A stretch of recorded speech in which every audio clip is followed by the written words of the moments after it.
But I do suggest that you do what Tim did and take charge of your own thinking and use that daily question to stimulate your own thinking every day. Because with one simple question, he transformed his entire life. There are three very identifiable groups of people out there.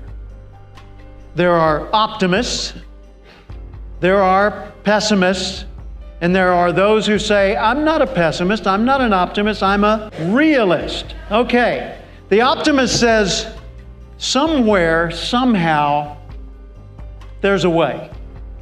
Okay? The pessimist says, there is no way. You might as well give up, forget it, it's not going to work.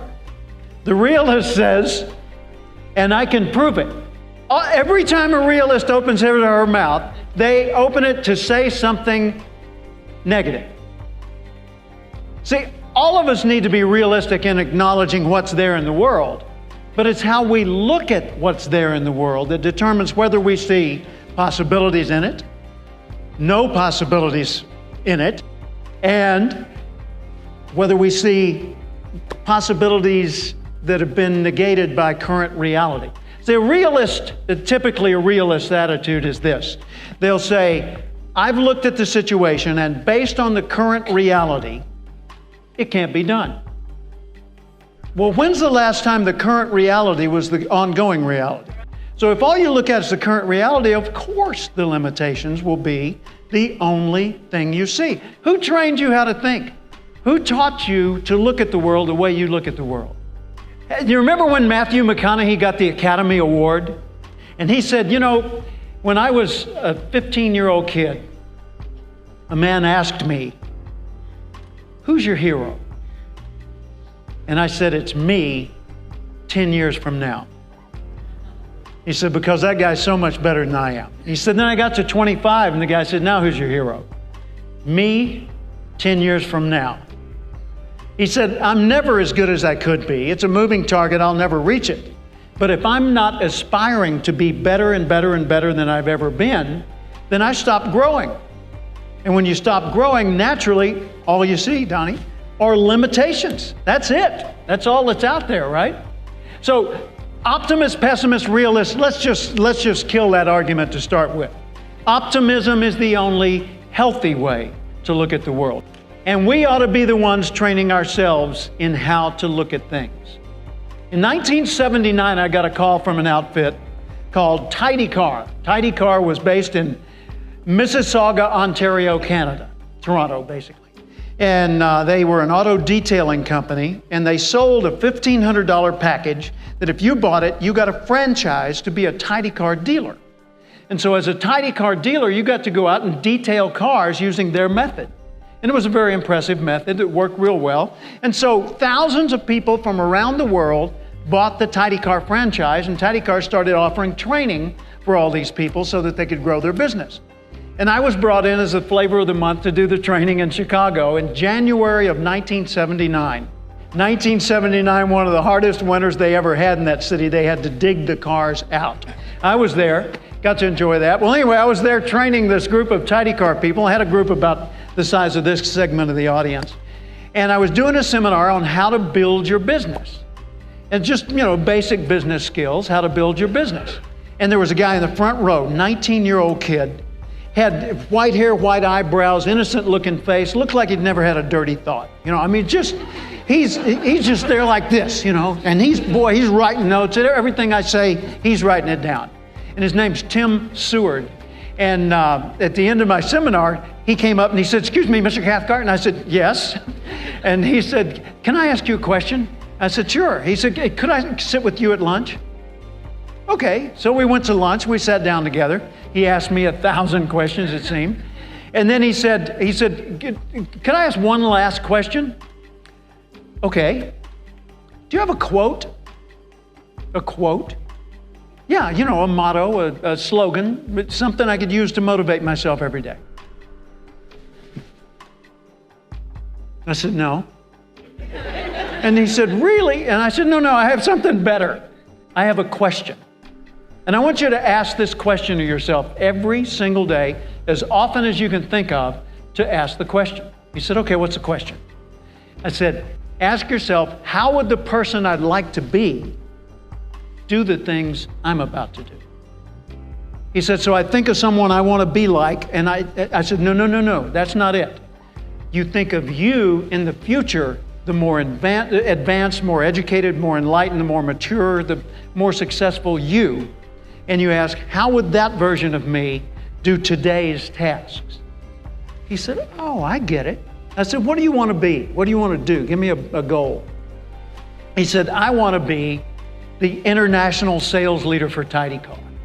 I said, wow, 19-year-old kid, brand new in the business, no experience, no degree.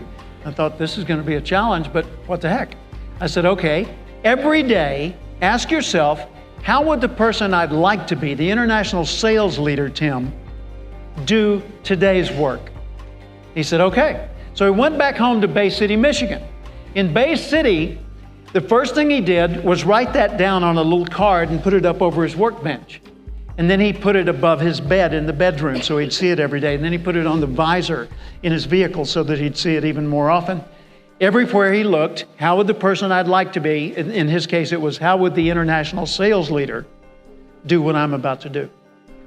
First thing he did was change the way he dressed. He got rid of the t-shirt and jeans, got some coveralls with Tidy Car on the back, Tim on the pocket. So he's looking official now. He started organizing his files better and being more professional about that. He started doing a better job for each and every customer, following through much more fully, even polishing the inside of their ashtray in the car when he could. And so he did some pretty impressive work for his clients. Well, his clients spread the word, this guy's great. And Tim had so much business, he had to hire other people. So when he hired other people to help him, he needed a permanent location, so he bought a service station lease and had a location, and he was doing great. His business thrived. Fast forward, end of the year, Tidy Car calls me. They said, Jim, we want you to come to New Orleans, be the keynote speaker at our international sales convention. Hilton Hotel, French Quarter. I go to New Orleans. Sure enough, big, beautiful hotel room. Everything's set up elegant as can be. Up on the stage, right over here, there is a white Chevrolet Corvette. They're going to give that to the international sales leader. So nobody knows who's won, but everybody knows who's in the running. And of course, Tim's one of those in the running. But anyway, the evening goes on. I do my speech, and I turn the mic over to Gary Goranson, the president of the company. He comes up to the front. He says, ladies and gentlemen, you're not going to believe the contest this year. He said, talk about close. The person in position number 2 led number 3 by only 1 point. 3 led 4 by 1 point. 4 led 5 by 2 points. 5 led 6 by 1 point. It was close, except for number 1. The person who won the contest, number 1, led number 2 by 300 points. For first place, there was no contest. Welcome with me, your international sales leader from Bay City, Michigan, Tim Seward. The place went insane. Man, I mean, music's playing, spotlights are sweeping the room. The people loved Tim. They picked him up on their shoulders. They're dancing around the room. But I do suggest that you do what Tim did and take charge of your own thinking and use that daily question to stimulate your own thinking every day. Because with one simple question, he transformed his entire life. He did. I didn't do it, he did it. So in 1998, I flew to Fort Myers, Florida, and I was met at the airport. Now remember, this is a long time later. That was 79. 98, I fly to Fort Myers, and I'm met at the airport by a 39-year-old man named Tim Seward. Exactly. We drive to his home in Naples, and we dine by his indoor swimming pool. And he tells me about his life. And I said, what did you do? He said, well, I built my Tidy Car franchise and I was really successful. And then I sold it. So I built another business supplying people like that. And I sold that and built a third business. And I just sold that this last December for $7 million. I said, Tim, I just got one question. He said, what's that? Do you have a quote, slogan, a motto I could use to motivate myself every day? He said, yeah, Jim. Every day, ask yourself, how would the person I'd like to be do the things I'm about to do? We need to take charge of training our thinking.